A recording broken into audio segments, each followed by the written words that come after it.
I believe that self-awareness in family assessment is vital. As social workers, we have to understand how our own worldviews influence the way that we perceive others.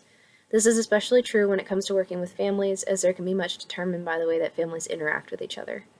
Our worldviews may either be reinforced or challenged by the structure of the families that we assess.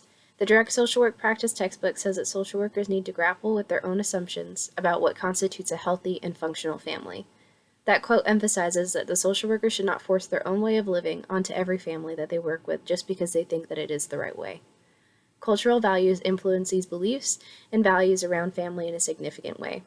Depending on the culture and the family that the individual grew up in, they can see family roles and functioning in very different ways. They may value individual independence more or see family as more of an interdependent unit. They may think that parents should have the final say and children must follow without question, or that parenting is more of a collaborative effort with the child. Cultural views can affect thinking on who makes up a family, what roles those individuals play, and how those individuals interact with each other and their environment. A social worker should be aware of those opinions they hold and how it may affect their work. This is reflected in the NASW Code of Ethics under the social worker's ethical responsibility to clients. The concepts of self-determination and cultural competence especially support the idea that there are numerous ways that a family can successfully function, and that the social worker should try to work within the family's values and ideals for the best outcome. While watching the family dinner scene from Whiplash, there was definitely a few things that stood out to me. The personal beliefs about and values about family membership and functioning that I hold came to mind after watching the video.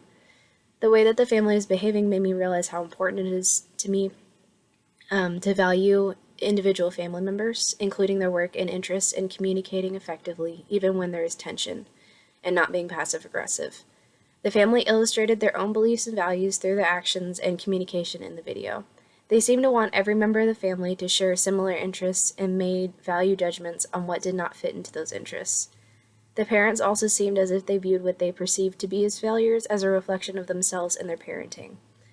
It would be a challenge for me to work with this family, as I do value independence amongst family members and respect of individuality. I believe that it would be a challenge, especially to mediate arguments that came up surrounding those issues. I will work towards building an authentic relationship with the family by working with them to find the root of the conflict and encourage direct communication between the members of the family. I would try to use those family assessment I would try to use the family assessment strategy of circular questioning about family interactions to understand how family members view themselves and each other inside of the family context. From there, I would try to encourage empathy between family members during discussions about conflict and try to come to a resolution that all members can feel heard through.